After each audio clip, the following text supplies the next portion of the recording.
Baik, selamat sore teman-teman sekalian. Selamat sore, Pak.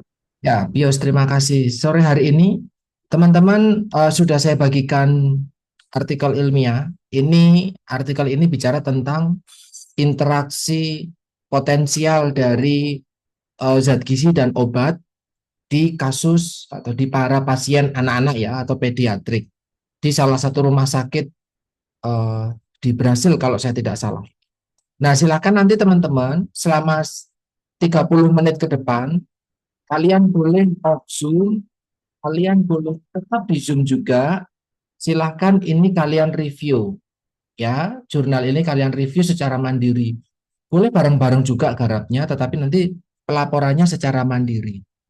Silahkan kalian baca jurnal tersebut. Kalian bisa baca penelitian ini dipimpin oleh Saudara Yala Dini Santiago.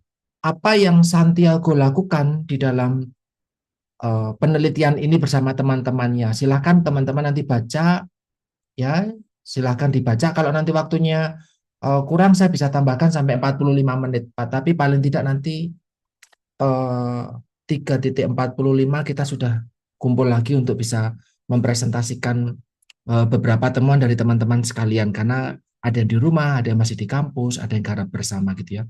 Silahkan nanti ini dibaca, kemudian kalian bisa menyampaikan eh, apa sih yang membedakan gitu ya. Saya coba eh, buka beberapa pertanyaan, semoga nampak ya di sini.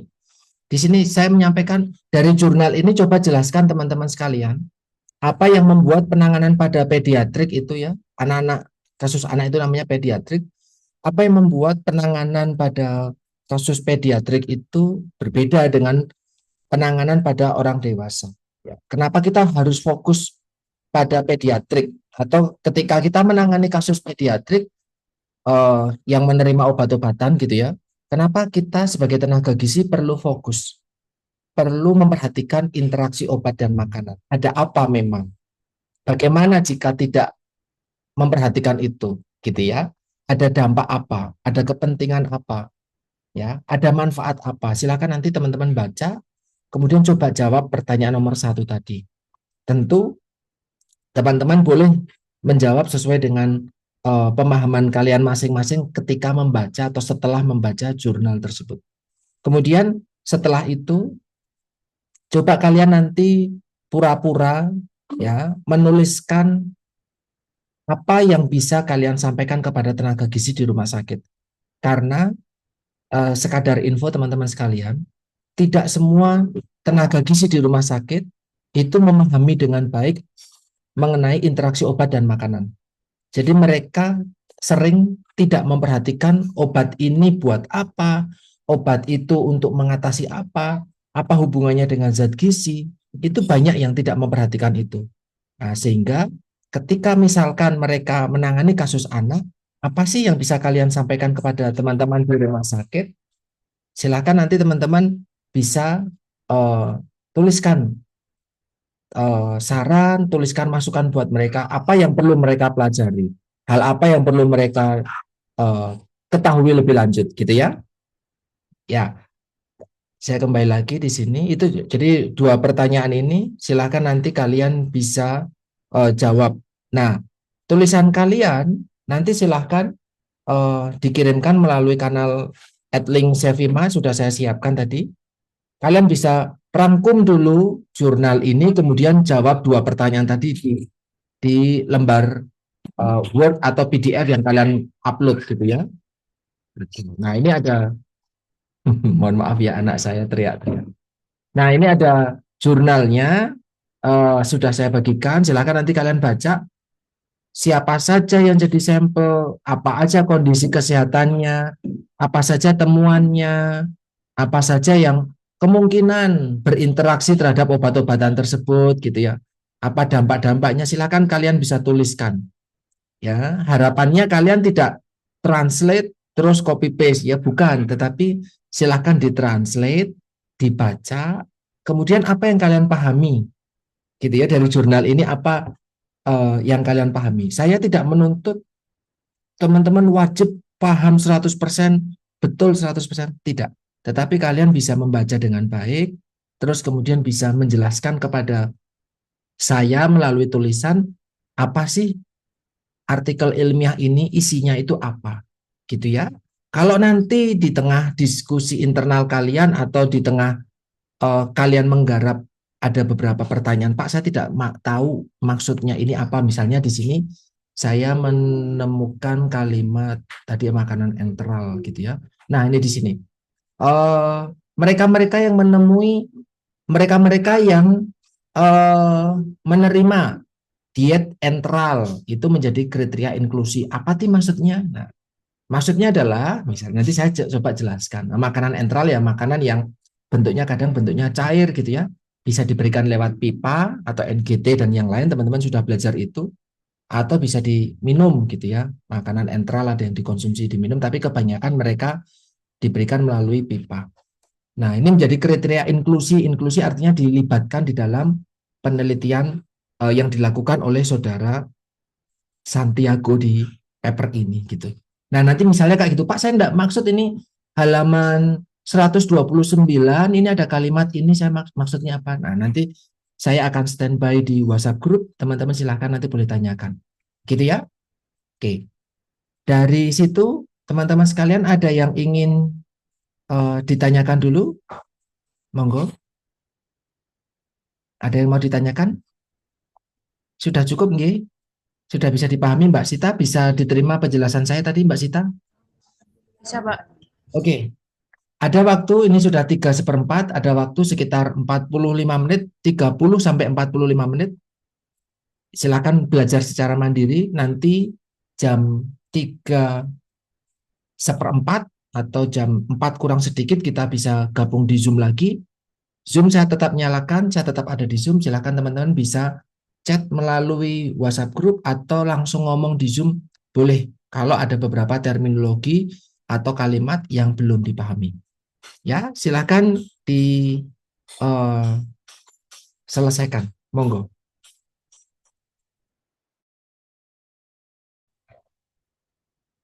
Ya, silakan Mbak. Tadi yang nomor 10 bisa menyampaikan secara verbal tidak kalau punya papernya silahkan papernya disampaikan.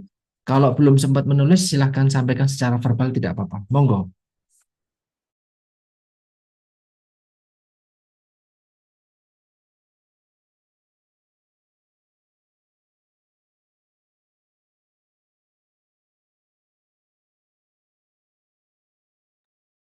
Izin menyampaikan secara verbal saja ya, Pak. Silakan kalau secara verbal tidak apa-apa silakan. Jadi kalau menurut pemahaman saya itu interaksi obat dan nutrisi zat gizi itu dapat mengurangi efektivitas obat yang ada. Dan hal tersebut itu dapat mempengaruhi status gizi pada pasien, terutama pasien pada anak-anak atau pediatrik. Kalau misalnya anak-anak itu nanti mengalami kekurangan nutrisi akibat adanya interaksi obat dan zat gizi tersebut, nanti anak-anak tersebut dapat mengalami eh, kekurangan gizi, contohnya seperti anemia akibat defisiensi vitamin B12 dan kelelahan.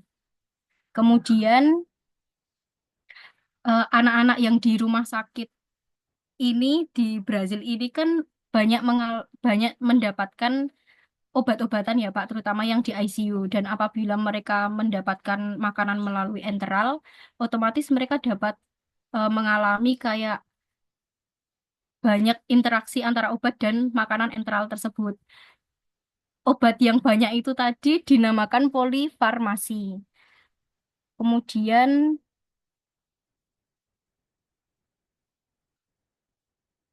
pada penelitian ini tuh ditemukan bahwa terdapat tingginya potensi antara interaksi obat dan makanan pada pasien pediatrik. Kemudian untuk pasien anak-anak ini penanganannya akan berbeda dengan orang dewasa karena anak-anak biasanya ini memiliki kondisi yang berbeda dengan orang dewasa baik secara fisik, fisiologis, dan batas penerimaan yang ada. Contohnya seperti kayak berdasarkan fisiologis dan perkembangan anak itu, anak-anak kan otomatis masih di fase pertumbuhan ya Pak. kalau misalnya mereka itu mengalami kekurangan nutrisi, maka itu akan berdampak negatif pada penambahan berat badan, tinggi badan, dan pematangan fungsi organ. Dapat dilihat bahwa kalau misal kita mendapatkan nutrisi enteral, otomatis asupan zat gizi kita tidak terpenuhi secara maksimal, sehingga dapat berdampak negatif. Kemudian,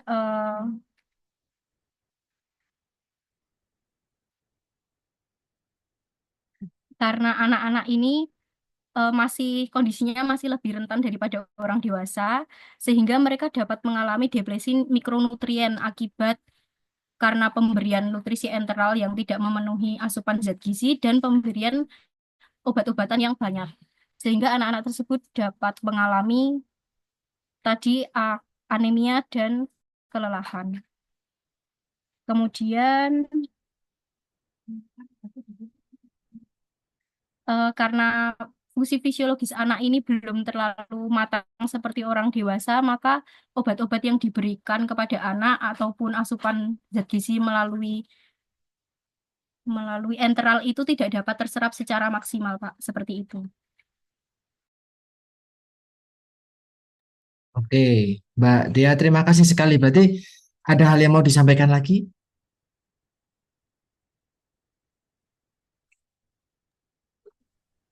Sudah, Pak. Oke, kalau boleh dijawab tadi dua hal ya Mbak Dea, apa yang menurut Mbak Dea, sebentar saya keluarkan dulu, apa yang menurut Mbak Dea itu berbeda antara, coba ini dijawab, ya apa yang membuat penanganan pada pasien anak pediatrik itu berbeda dengan penanganan pada orang dewasa menurut Mbak Dea. Kalaupun tadi sudah disampaikan, boleh coba disampaikan kembali. Apa yang membedakan menurut kamu setelah membaca paper ini? Karena berdasarkan si fungsi fisiologis anak dan perkembangan anak, Pak. Jadi karena fungsi fisiologis anak ini belum terlalu matang, tidak sematang orang dewasa, maka penanganannya emang harus diperhatikan dari pembelian enteral maupun obatnya.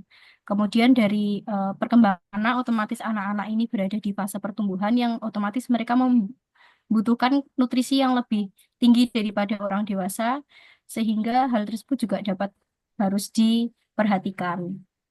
Oke. Kemudian anak-anak lebih Mm-mm. rentan terhadap interaksi yang terjadi, Pak. Kalau misal ada interaksi antara obat dan makanan, mereka akan lebih rentan terkena efeknya. Efeknya mungkin seperti anemia, defisiensi vitamin B12, atau kelelahan seperti itu, Pak. Ya, jadi teman-teman sekalian tadi yang disampaikan sama Mbak Dea, anak-anak sudah dalam masa pertumbuhan butuh energi relatif lebih banyak, butuh asupan energi yang relatif lebih banyak. Sayangnya, mereka-mereka sedang dirawat di rumah sakit dan pemberian makanan enteral itu terkadang belum bisa memenuhi 100% kebutuhan anak tersebut gitu. Kadang pemberian makanan enteral itu kalau di ICU gitu ya, di ruang rawat perawatan ICU itu terkadang hanya ditargetkan memenuhi 25% pada hari pertama, ditargetkan hanya memenuhi 50% saja di hari kedua, 75% di hari ketiga, dan 100% di hari keempat. Itu targetnya seperti itu. Secara protokol atau secara aturannya seperti itu. Tetapi kadang praktek di lapangan menghasilkan fakta bahwa pemberian makanan enteral ya yang lewat pipa kepada pasien, apalagi pasiennya anak, itu ternyata penerimaannya tidak sesuai target tadi. Sangat sedikit penerimaannya jelek gitu ya. Sehingga pertumbuhan anak jadi tidak didukung dengan baik. Padahal anak sedang dalam masa pertumbuhan yang membutuhkan asupan energi relatif banyak. Itu yang membuat anak-anak jadi lebih berisiko mengalami malnutrisi, defisiensi zat gizi, anemia tadi yang disampaikan sama Mbak Dea. Hasil karena asupan dietnya jadi sedikit, interaksi dengan obatnya juga jadi akan relatif lebih banyak. Dampak-dampak tertentu pada anak juga memunculkan risiko yang lebih tinggi pada anak. Oke, terima kasih Mbak Dea. Tadi poin pertama. Kalau mengetahui hal itu, maka apa yang menurutmu Mbak Dea bisa kita sampaikan kepada teman-teman gizi di rumah sakit? Karena saya melihat tidak semua tenaga gizi itu memahami hal ini dengan baik. Monggo Mbak Dea, ada pesan nggak?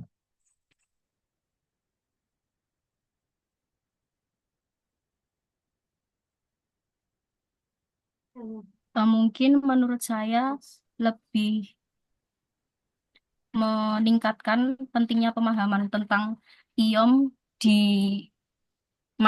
enggak masyarakat, lebih ke tenaga kesehatannya, Pak. Pemahaman yang seperti apa menurut kamu? Setelah baca ini, kamu sendiri mendapatkan sesuatu hal yang baru nggak? Eh, ya, Ada Pak. informasi baru nggak buat kamu setelah membaca ini? Jadi ternyata mungkin dapat dilakukan pemberian jeda waktu saat mengkonsumsi obat sama pemberian makanan enteral tersebut. Mungkin pertamanya kita memberi makanan enteral dulu, habis itu memberikan obat. Diberi jeda beberapa jam seperti itu, Pak. Kalau hal yang selain itu, hal baru yang bisa kamu dapatkan apa setelah membaca ini di luar apa yang mungkin pernah saya sampaikan di kelas atau apa yang mungkin dosen lain pernah sampaikan atau hal-hal yang pernah kamu baca sebelumnya, itu ternyata setelah baca ini ada hal baru. Nah, hal baru apa, Mbak? Nemu hal baru apa? Kan kalau misal anak-anak itu butuh nutrisi yang lebih ya, Pak. Butuh asupan zat gizi yang lebih. Padahal kalau di enteral tidak terlalu mencukupi atas kebutuhan hal tersebut. Maka mungkin bisa diberikan suplementasi zat gizi yang diberikan kepada anak-anak tersebut. Apabila tidak bisa diberikan melalui enteral, takut ada interaksi obat, bisa dilakukan iya diberikan melalui intravena, Pak. Oh ya, oke. Nanti ini bukan topik kita ya, Mbak Dea di mata kuliah ini, tetapi nanti di mata kuliah selanjutnya teman-teman akan belajar tentang makanan enteral dan tadi yang disampaikan sama Mbak Dea makanan melalui intravena atau parenteral. Itu kita nanti di mata kuliah lain ya, Mbak Dea ya. eh, Biar kita tidak terlalu menyimpang dengan diskusi kita hari ini. Oke, terima kasih Mbak Dea sudah mewakili teman-teman sekalian. Oke, teman-teman sekalian, ini silahkan nanti kalian selesaikan apa yang belum, apa namanya, belum mungkin menurut teman-teman eh, belum sepenuhnya menulis dengan baik. Monggo silahkan dilanjutkan menulisnya. Nanti jam 5 saya tunggu di eh, kanal @link Sevima. Itu akan menjadi bukti keaktifan kita hari ini. Silahkan boleh menulis kembali dan mengupload kembali. Silahkan pertama kalian tulis review kalian, gitu ya. Tulis review kalian, kemudian tulislah dua hal ini di dalam paper tersebut. Apa yang kalian tulis tidak perlu, tidak harus, tidak wajib sama dengan apa yang disampaikan Mbak Dea tadi atau apa yang sudah sempat saya sampaikan gitu ya. Silakan apa pemahaman kalian. Kenapa? Karena aktivitas kita hari ini itu menjadi contoh, menjadi awal ya, inisiasi untuk teman-teman menyelesaikan tugas 1, 2, dan 3. Saya sudah menuliskan di Edlink, tugas 1, 2, dan 3 itu dapat teman-teman kumpulkan pada tanggal 25, 26, 27. Kalau saya tidak salah, 25, 26, 27 Januari 2025. Jadi ada waktu lebih dari 1 bulan. Teman-teman silahkan cari jurnal, tapi tidak jurnal yang saya berikan hari ini, ya, atau yang tadi sempat saya kirim di WhatsApp group. Silakan cari jurnal untuk tugas pertama interaksi gizi dan makanan pada pasien yang memiliki riwayat kehamilan atau sedang menyusui. Apa hal yang bisa kalian tarik dari paper tersebut? Sama seperti diskusi saya dengan Mbak Dea tadi. Yang kedua, silakan pada pasien anak, tetapi jurnalnya berbeda. Silakan cari jurnalnya secara pribadi, kemudian nanti teman-teman buat sama seperti yang teman-teman buat hari ini. Kemudian yang tugas 3, teman-teman silakan cari potential nutrition drug interaction in elderly, di lansia. Pada pasien lansia, apakah ada sesuatu yang lebih penting, ada sesuatu risiko lebih banyak, apa yang bisa kalian pelajari dari interaksi obat dan makanan pada pasien yang lansia. Tugas 1, 2, dan 3 diselesaikan secara mandiri. Mbak Sita atau teman-teman yang lain silahkan sampaikan juga, ini nanti saya record, saya upload, silahkan sampaikan ke Mbak Lintang sehingga Mbak Lintang juga bisa menyelesaikan tugas secara mandiri dengan target waktu sekitar akhir 2 Januari 2025. Itu teman-teman sekalian, terima kasih buat hari ini. Nanti pertanyaannya di dalam jurnal tersebut akan tetap sama. Apa yang bisa kalian dapatkan dari paper tersebut, kemudian kenapa kita penting perlu memahami hal itu. Di luar review terkait dengan materi yang disampaikan di jurnal tersebut. Terima kasih sekali teman-teman sekalian. Sampai ketemu lagi minggu depan. Kita ketemu minggu depan di materi yang tentang anak. Kemudian juga dilanjutkan dengan materi yang lansia. Terima kasih, selamat sore. Terima kasih. Selamat sore, Pak. Selamat sore, terima kasih Pak. Selamat Terima sore, Pak. kasih. Selamat sore, Pak.